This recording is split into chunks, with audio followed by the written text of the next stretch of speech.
Most people will spend their entire life trying to be liked. The Spartans considered that a weakness worth dying to avoid. In the city-state of Sparta, 600 years before the modern age, a young warrior named Leon trained alone at the edge of the camp, while the others gathered near the fires, laughing at him. They mocked the way he moved. They mocked the way he held his shield too low, the way he repeated the same drill long after the others had stopped. "He trains like a man with something to prove," one soldier said, loud enough for Leon to hear.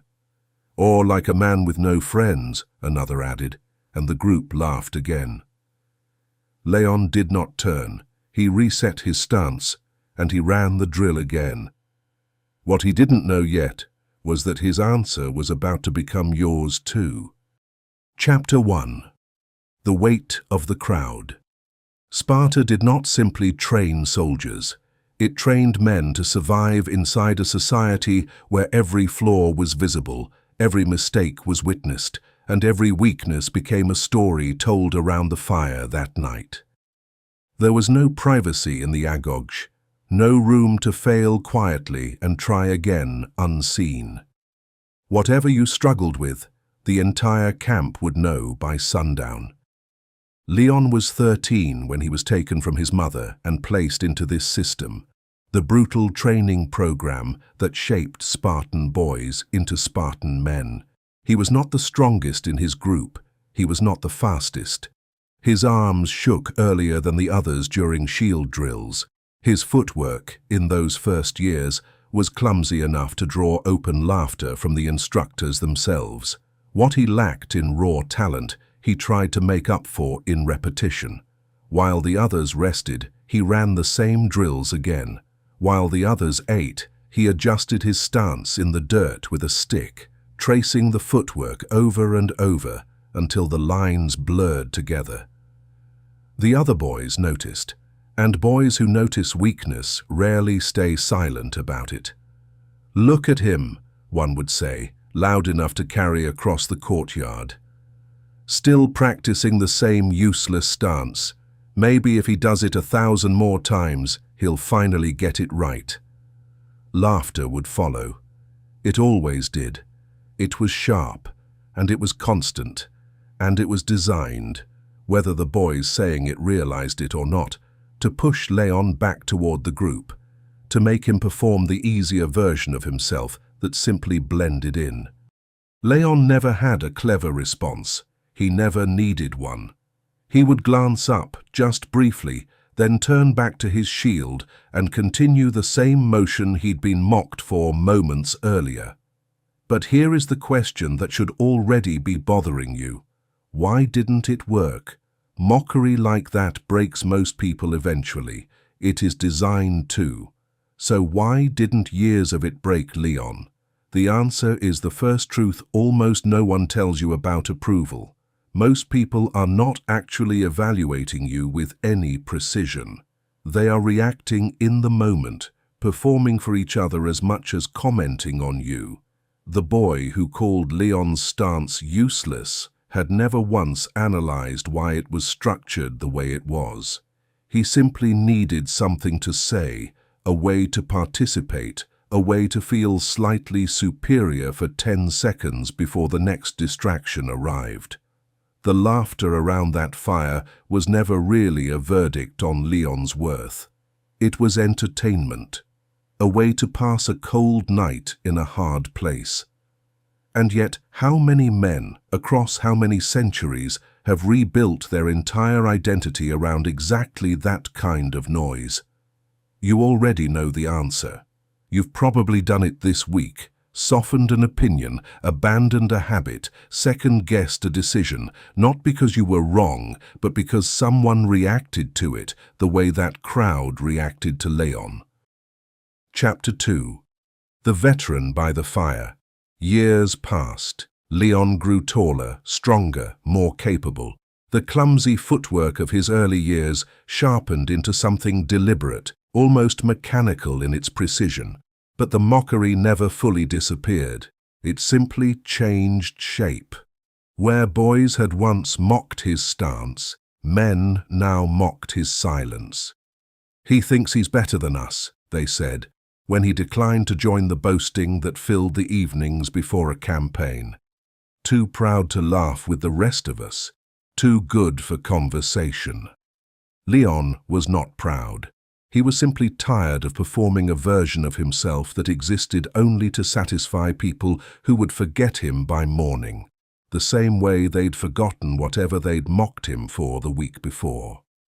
Then, one evening, someone finally said out loud what Leon never could. An old veteran sat by that same fire, a man who had survived 3 wars and buried more friends than he could count on both hands. His face carried the kind of stillness that only comes from having already seen the worst thing that can happen to a person, and having kept walking anyway. He had earned the right to silence, the kind that younger men instinctively respected without needing to be told why. When the laughter at Leon's expense died down that night, the veteran finally spoke. Not to Leon, to the others, the ones who had been laughing. "You think his silence means he does not hear you," the veteran said, his voice low but carrying easily over the fire. "He hears every word. He simply does not need you to change your mind." The fire crackled in the silence that followed. No one laughed this time.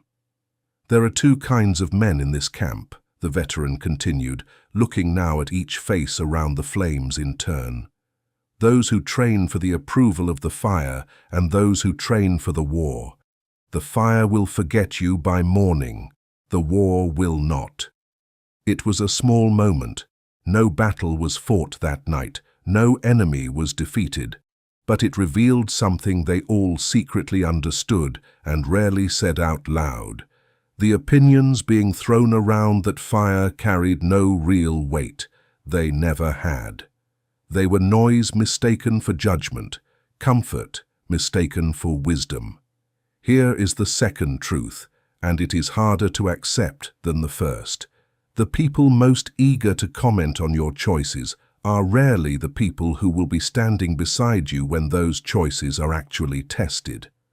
Approval given freely, in comfort, by people risking nothing, is the cheapest currency that exists in this world or any other. So why do so many of us spend our entire lives chasing it like it's gold? Chapter 3. The moment that actually mattered. The war came, as it always eventually does. The Spartans marched for 3 days before reaching the narrow valley where the enemy waited, and on the morning of the battle, the air itself felt different, heavier, quieter, the kind of silence that exists right before everything breaks apart at once. In the chaos that followed, formation broke almost immediately. Men who had spent years performing confidence around the fire suddenly found themselves frozen, overwhelmed, reacting instead of acting. Panic moves differently than training. It cannot be faked in the moment it is needed most, no matter how convincingly it was performed the night before in front of an audience. Leon did not freeze. His stance, the one mocked for being too low, too wide, too strange, held firm under the weight of 3 enemy spears, driving toward him at once. He did not need to think about what to do. His body already knew because it had run this exact motion thousands of times before, in the dirt, alone, with no one watching and no one applauding. While other men hesitated, searching for the right move in a moment that offered no time to search for anything, Leon's shield was already in position. He held the line. The men on either side of him, men who had laughed at his footwork years earlier, stayed alive because his shield did not move when theirs nearly had. Now ask yourself the uncomfortable question this moment is really asking. When your test comes, and it will, in whatever form it takes for you, will the version of you that shows up be the one you built for yourself, in private, with no one watching? Or will it be the version you built for an audience, the one that only exists when someone's around to approve of it. Word of what happened spread quickly through the camp afterward, not as a dramatic story of heroism, but as a quiet, uncomfortable realization passed quietly between men who didn't quite know how to say it out loud. The same soldiers who had mocked his stance for years were now alive because of it. No one apologized. Spartans rarely did, but something in how they spoke to him afterward had changed permanently, in the way men change towards someone once proof has replaced opinion. This is the third truth. The version of yourself built to satisfy onlookers and the version of yourself built to survive real pressure are very rarely the same person. You cannot build the second by chasing the first. Every hour spent adjusting yourself for approval is an hour not spent building the thing that will actually hold when it matters.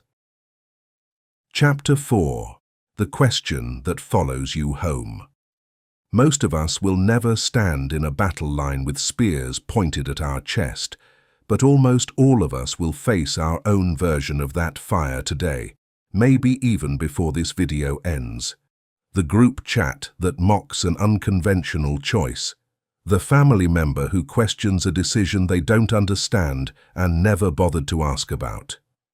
The comment section that has a confident opinion about a life it knows absolutely nothing about, formed in the 10 seconds it took to read a caption. The pressure to bend yourself into a shape other people find more comfortable is not new. It is not unique to this generation or to social media or to any particular culture. It is the same fire Leon trained beside 2,500 years ago.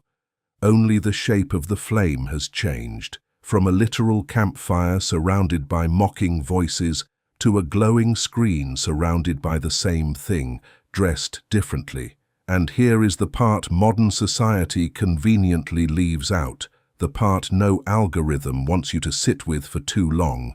The people criticizing your unconventional path are almost never the ones who will be standing beside you when your actual test arrives. They will not be there in the moment your discipline either holds or breaks under real pressure. They will simply move on to comment on someone else, the way they always do, the way Leon's critics eventually did once there was nothing left to mock.